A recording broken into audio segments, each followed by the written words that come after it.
Hey everybody, welcome to Everything Music Gary Dranow. This is my YouTube channel where you'll find all my music, live streams, interviews, vlogs, and more. This is Marc Platt. Marc is the CEO of Radio Candy Media, a company that helps indie artists get on radio stations and further their careers. Radio Candy targets the right. Hold on. Okay. Uh, Radio Candy targets the right stations and assists getting bands and artists the recognition they deserve for all their creative hard work. And I am one of those artists. Hey, Yes, Marc. you are. Hey, success breeds success, right? Yep, you gotta, the old saying, you gotta spend money to make money, right? Well, that and, the fact that musicians like you and many other people that I work with that have been, toiling for decades at writing, what is it? Write, record, release, write, record, release, write, record, release. And then, at some point we have to promote it so that people recognize what we've been writing, recording, and releasing, right? And so I started Radio Candy 10 years ago. This is our 10th year we're in right now. And, I started working with a lot of artists and a lot of bands that were in the same kind of shape that you are. I mean, that you've been like, we've all, me being in bands in the 80s and stuff, we've all experienced, moderate success, whatever that meant at the time.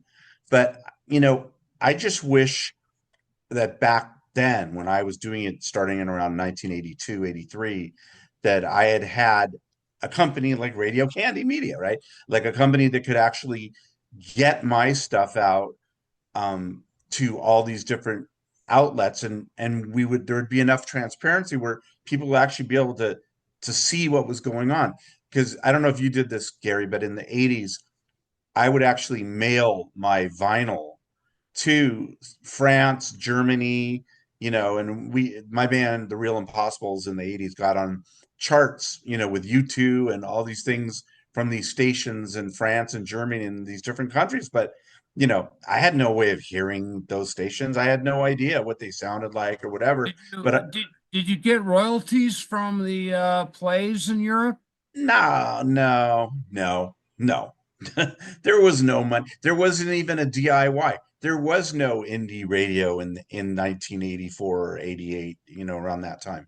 But the point is, there was a way to get some kind of a buzz and recognition back there, old school ways, right?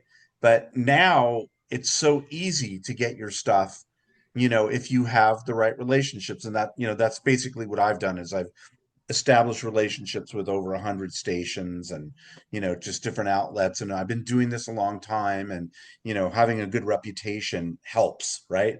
Yeah, you're only as good as your reputation, I believe. And when there's all these companies out there doing now what I started doing like 10 years ago. I was one of the first companies to do it, and basically, so I noticed some of them kind of copy, my format or whatever, and that's all okay. It doesn't really matter. But to me, it's not about format. It's about reputation. It's about transparency. You know what I mean? Like artists want to know that their music is getting heard. So Well, like, I'm amazed that I just saw India Alliance chart with my Assyrian song. I think it was "Lie to Me," which you mhm, promoted months ago, and it's right. still charting. It just amazed me. Yeah, and the thing is, and like, here's the thing that's interesting about like what we do at Radio Candy is, like, we help facilitate the platform for which could bring success. And to me, that was the missing thing. Because if you notice, Gary, that indie radio or indie music in general is like the last bastion of music that has not been exploited by the music industry, right? Right, right. Indie, they're not, for some reason, indie has escaped all of the, uber commercialism that these mega companies, exploit or whatever. So it's kind of still like the Wild West, and I think it's You going. know what, this is just an aside, but I'm right now taking a course about sync licensing, Hmm. and it's pretty interesting that a large proportion of music supervisors for the TV shows and films would rather use indie music than the big stars, and it's Of it's course. it's costs. Of course, it's good because they don't have to pay exorbitant, $10,000, $50,000 fees to use the music, and the music is great. The indie music is great. Gary, it's really interesting that you say that because, you know, if you notice on TV commercials, right? Usually, very few. Well, I mean, remember back in the day when Heinz Ketchup used Carly Simon's Anticipation, Yep. right? So obviously they paid probably a huge amount of money. Now it would be they would take somebody else doing Well, somebody Anticipation. doing a cover of that Right, exact song. Yeah. right, exactly. And then they just pay out, 10 grand or whatever in royalties or whatever it is. Right. But, it's the economics of how to succeed in indie music has never been of that much of great interest to me. Like, because I work with a lot of record labels, right? And they're always like, Mark, I need you to get this out. I need you to post this thing because we're not selling enough. We're not getting enough streams and we're not selling. I'm like, dude, that's a you problem.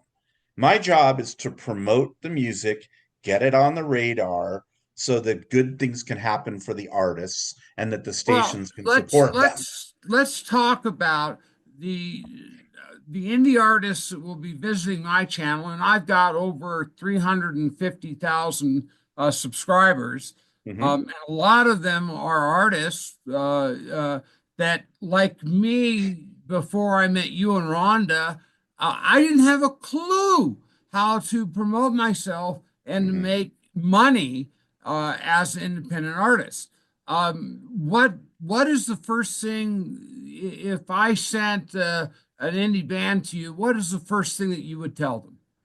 Well, the first thing I would do is I would scrub their Facebook, their X page, and say, hey, this doesn't look like a clean professional page because the bottom line is anybody that may want to work with my job is to help you now and in the future get people that may want to work with you and license a song from you or manage you or sign you to their label. My job is to help strategize how to get that to happen.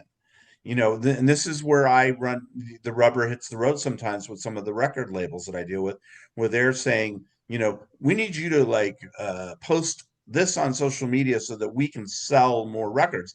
I'm like, hey, you know what? That's not really my purpose. My purpose is to work the song and the artist and to display it on and by the way, Gary, you and I, we know, both of us know, because we've been going through Facebook hell, and we don't need to get into all the hacking and all that stuff. But the point is, professional people that sign checks, right? The check signers, they use Facebook. So the bands need to have good, clean, easily identifiable Facebook pages with the music present pinned to the top so that when they're scrolling down to look at all of the radio placements and things that I do, that I help get them, they can listen to the song while they're scrolling down, and then that is what will trigger business, So right? that's what I need to do, huh? That's what you need to do, dude. I've been telling you this for a year now. So the key to success in any way is to reverse engineer, right? What you would want if you were that professional. So as an artist, by the way, any artist that wants to reach out to me can, get to us through radiocandy.media, our website or whatever. And Well, and Facebook. and Facebook or whatever. I'm happy to talk to you guys about this. And in fact, all new clients that we sign up, I have this kind of a conversation with them. Like, this is how it's so funny, Gary, because you'll laugh when I tell you this. I get people that are all you like our age, right? And they're all like man, I never knew this stuff. This makes a lot of sense. Nobody's ever explained this to me before. And that's, to me, what's really important. And when I first start working with an artist, like when I started working with you, we had a phone call and I said, this is what we need to do. We need to go look at your page, whatever. And this is why I ask you to reshare these posts on your music page. You can put And them on that your was first. just that was 3 Facebook pages ago Yeah. because I got hacked twice. Yeah, I know, I know. But and it's hard to bring back. I had thousands and thousands of followers, Me too. and I and had now, same problem. yeah, But yeah, not all of our people that are going to be listening to what we're talking about have these issues.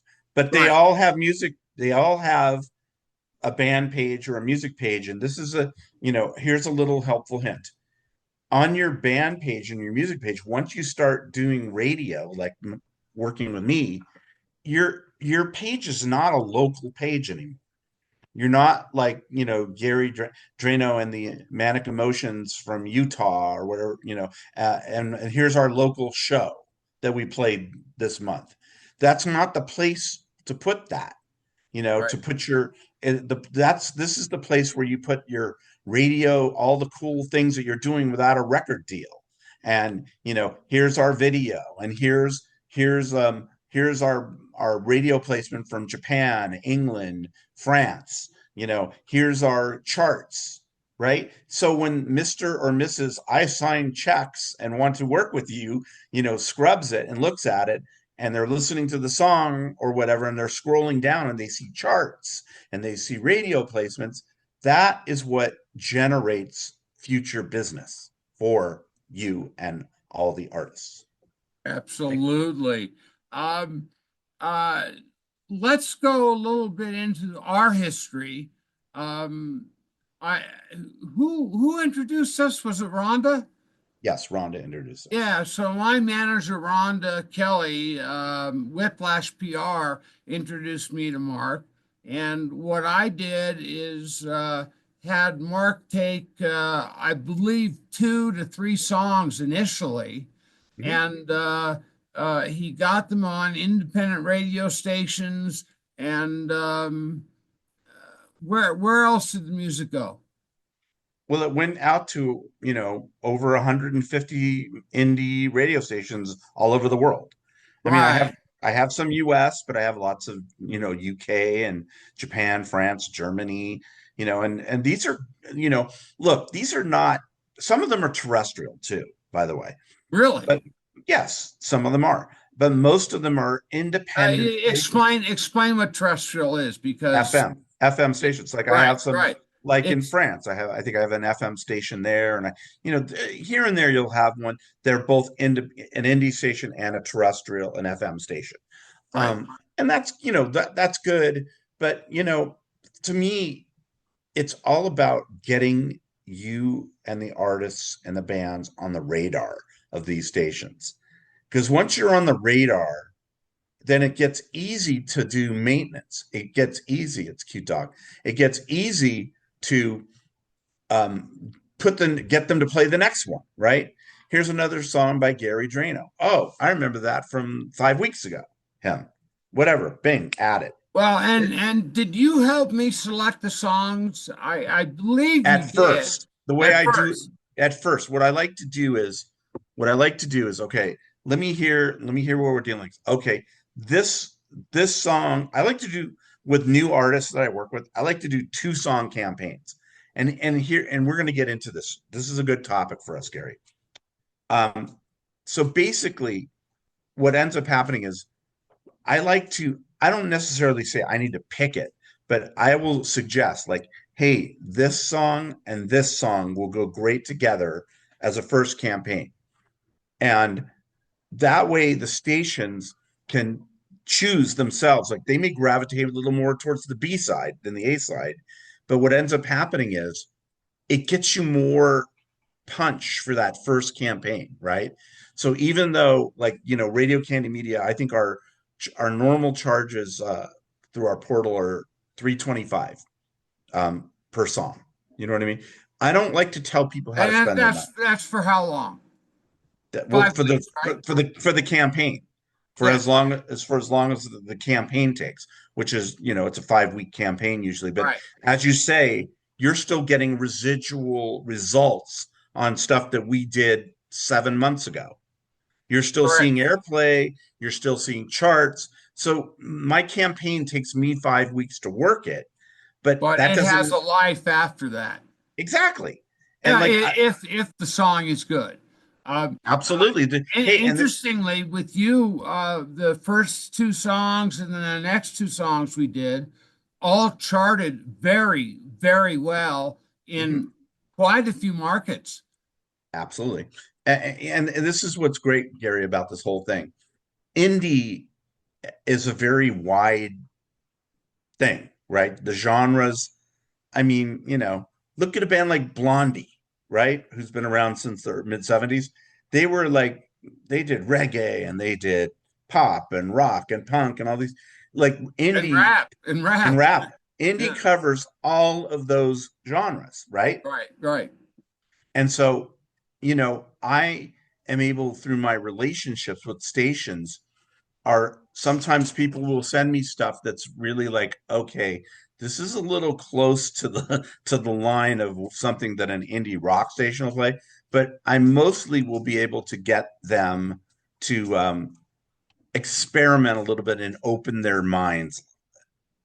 You know what I mean? Sure, sure. And You even helped me with genres right, because I had some songs that I had no idea what genre was, and you said, "Well, let's make it psychedelic pop," and uh, and that fit really well. exactly. And that comes to my dog wants to go out here. Hey, can you My hang on my dog's right here. I'm gonna let my dog out. Hold on. Okay, no problem. Go ahead, dude. All right. Hey, Mark, that looks like LA in the background. Yeah. Are you in I live in LA? I live in Century City, Oh, well, I moved, downtown. just change the subject for a brief second. I lived in Manhattan Beach before I moved up to Park City, Utah. Right. So we were neighbors. There you go. My mother's on Wilshire in high-rise condo. I know Uh, those areas. I know that area, the Wilshire yeah, corridor. Yes. yeah. Okay, so let's get back to indie artists and radio.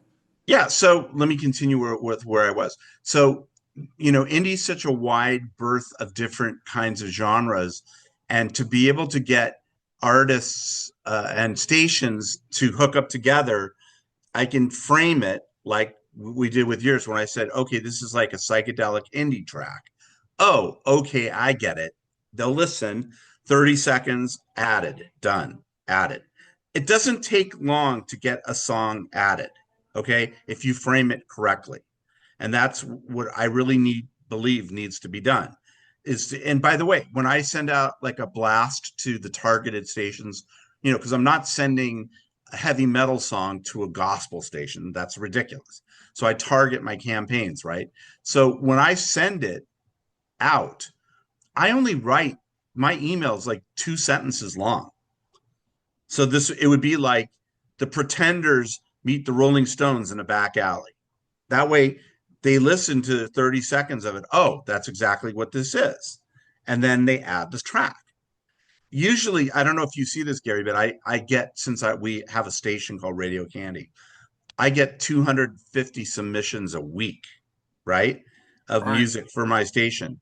And I get these glitzy, very long emails where you have to read all the way through this thing before you can find a link where you Who's can got the down. time? Who's got the time? Exactly. That's why my emails are legendary for their brevity. 2 sentences, and then at the bottom is the artwork and the MP3 file for the stations.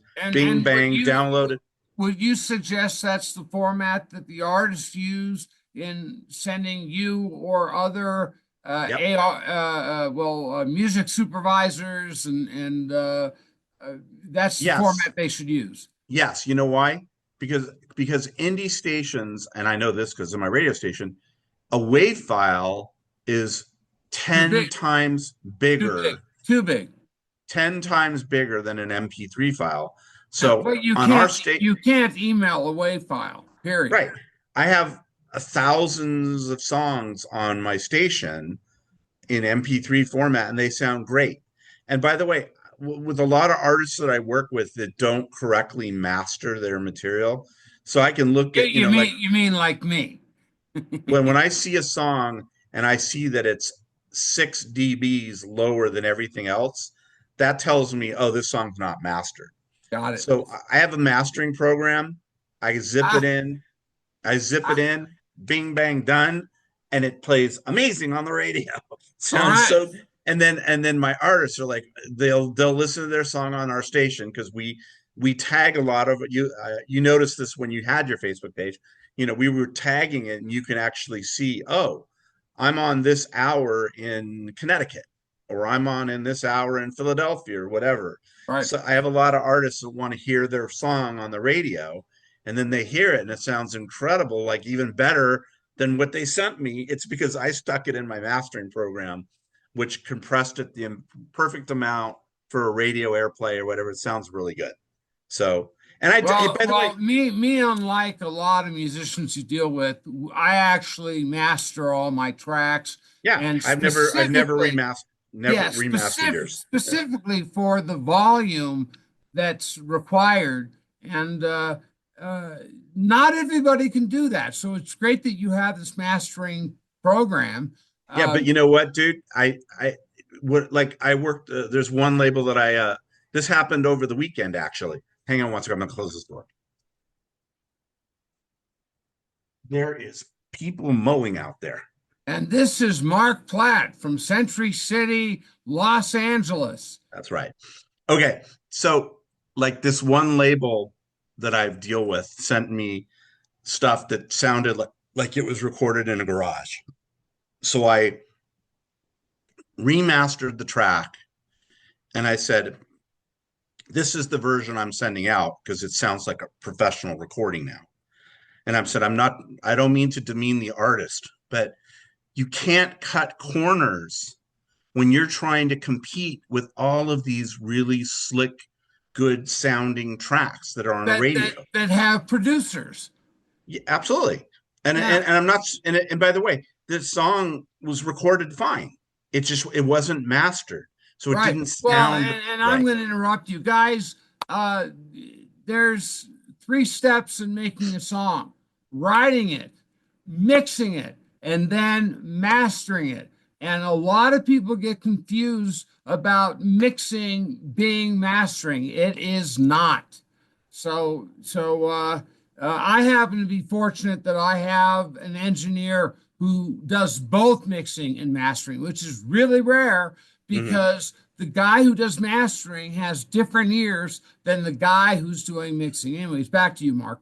Yeah. So, basically for the artists that are listening to this that don't master, there's internet programs that you can Well, get. for instance, on DistroKid, Right. every time I upload a song and get to the last stage, they have like you, they have a program that will master your song for you, and they have a volume corrector as Great. well. Fine. But if you're dealing with Mark, you don't have to go through that. You can take your song as it is, get it to Mark, and he will make it radio ready. Absolutely. And by the way, I don't charge for any of that stuff. I mean, my job is just to make it so, I can connect artists with stations. Stations are the deciders, Gary. They're the ones that decide what they want to play and who's going to be successful, on their stations. And then the artists, and there's a lot of stations. Some they may not be as successful on. But the point is, it gives everybody a chance, a fair chance to get out there. Right, You right. know, How many submissions do you do a month? are you talking about when I work stuff for the radio Yes. at for placement? I I probably work. I probably have something like 25 going all the time. So I would say every week I'm probably releasing seven. It could be anywhere from 6 to 10 songs every week. So that could be 40 songs a month, right? And Right. like I said, a campaign takes 5 weeks, and and then a campaign ends. And what I do is I post the one sheet. Here's the one sheet that the artist can reshare, and it looks it's not glitzy glamorous. You've seen it. You know what I mean? It just, here's a bunch of the stations that played it, and it's got the artwork and the Right. Radio Indie Alliance logo on there, because they all got on the charts, which is great. And that's the beautiful thing about the Radio Indie Alliance charts, which I'm one of the admins of, by the way. Are you able to share your screen so people can see what you're talking about, or no? Um, yeah. So hold on here. I don't mean to throw a spanner in the works, but Oh, sharing's not turned on. Okay, but look, we'll just tell them. Go to radioindiealliance.com. That's where the top 100 is. But if you go to Facebook and Radio Indie Alliance, you can see the charts. They're all on Facebook. So what we do at Radio Indie Alliance is we have about 75 stations that do charts, stations and shows. And what we do is create the charts from the data that the station submits. We create the chart, we tag it, and post it. That's it. We don't make the charts. In other words, we don't. The stations are the ones that supply, one the, through ten, the whatever. data that you use. Right, So exactly. you're All we do, not making up charts. no, no, no, no. It's the stations that make up the charts. And the great thing about it is, and I always say this to people, that the stations are the deciders. You know, not it's like it's easier when you know what the playing field you're playing on is, right? If you know, like, hey, in Billboard, if you want to get on a Billboard chart, if you pay $10,000 in ads and you have all these algorithms and all these different things going, then yes, you can be on a genre chart like Billboard. This is something where there's no charge. It's the stations, support artists and they put them on their chart. That's it. Very simple. Yeah, yeah. Tell me, do you get Spotify playlists from your artists, or No, do but you, as soon as I let my dog back in, I'm going to tell you how I do it.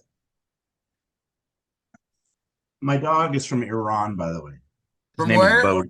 From He's from where? Tehran. From Tehran. They're on. Oh, Yeah, wow. he's a golden, half Saluki. He's an awesome dog. Oh, wow. Must be very fast. Do you Yes, have to speak Farsi to him?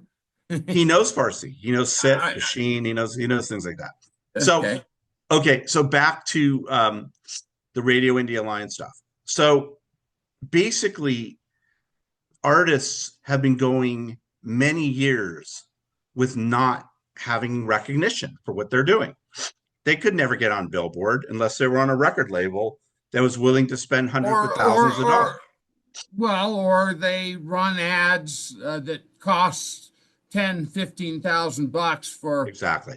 for an ad. And Algorithms and I had a fashion company years and years and years and years ago, and uh, uh, I needed to advertise for the companies that were buying my apparel to get the apparel in. So right. it's kind of the same deal. Absolutely. And that's kind of how it works with Billboard.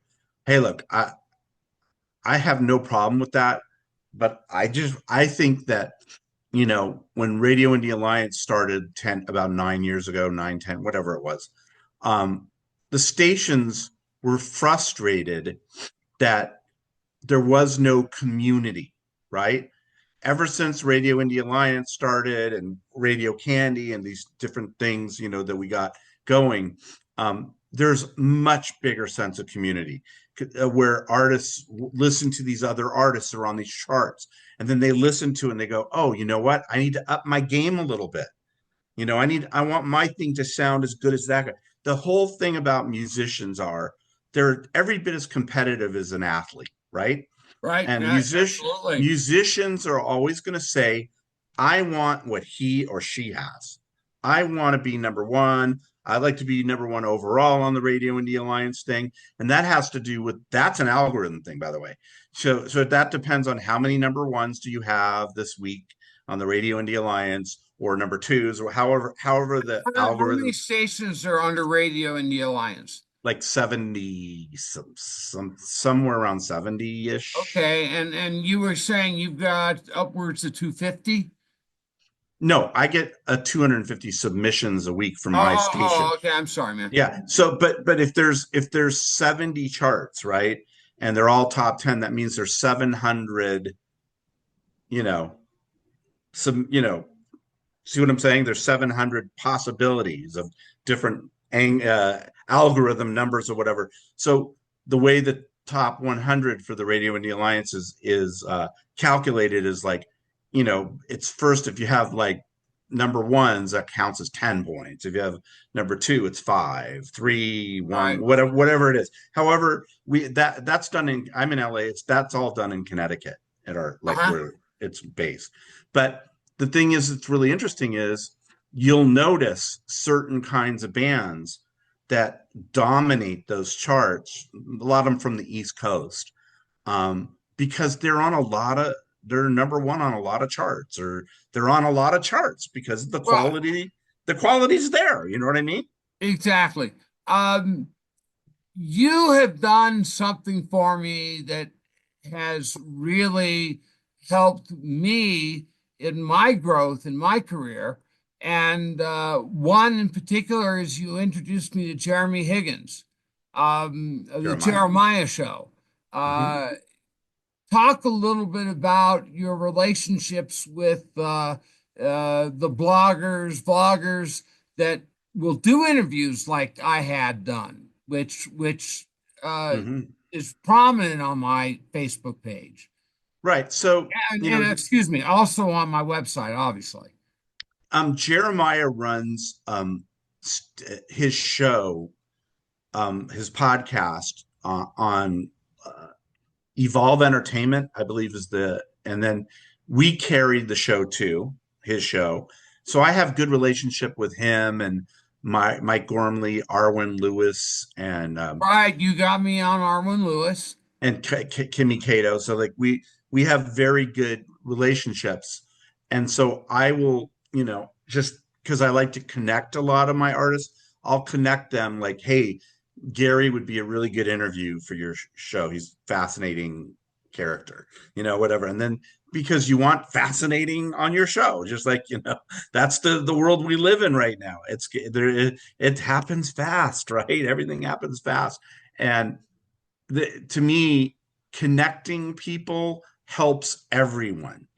So, that's just part of what I do because it So networking is elevation, the answer. elevate. I think it's very interesting that you said that once your artists get on the charts, that they, and I did this, listen to the other bands that are on the charts and you already said this, to see what your competition is.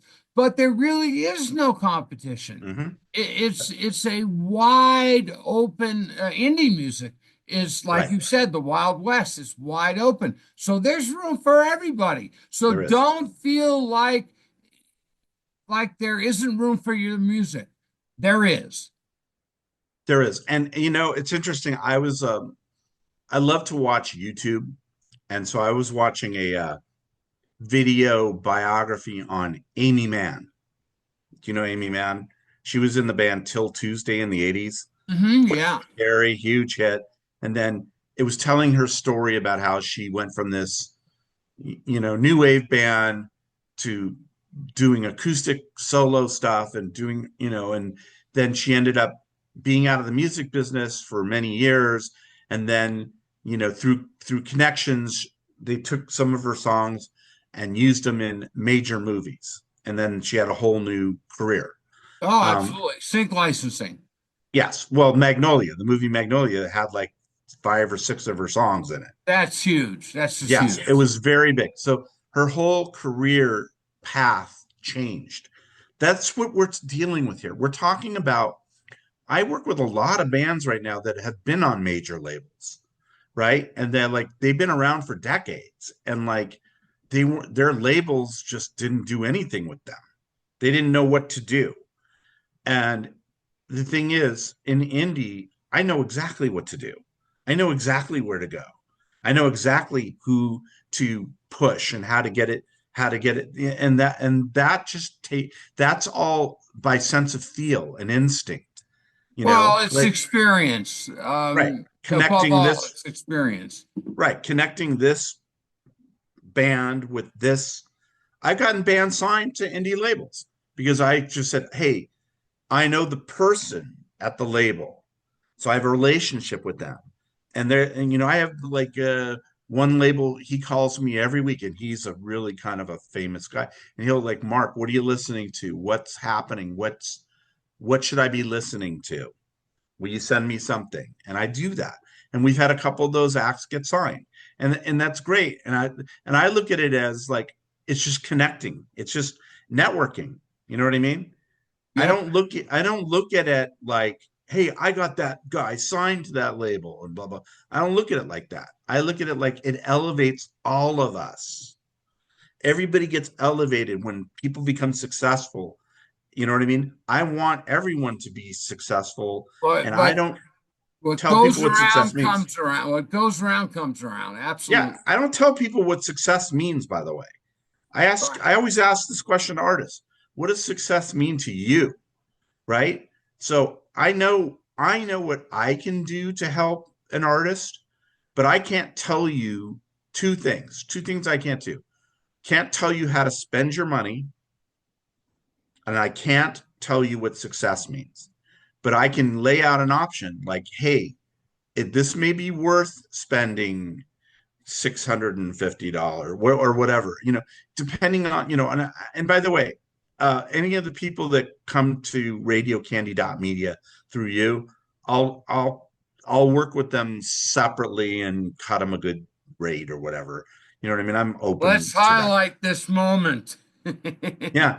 I'm good for that because, the thing is, my thing is, I want to show you what we do. And I know when we do, you're going to want to come back and do many other more campaigns because you'll be happy because it's everything's transparent. You see the airplay, you see the charts. I've been, Yeah. for everybody, I've been nothing but thrilled with Mark Platt and Oh, what he has thanks. done for me.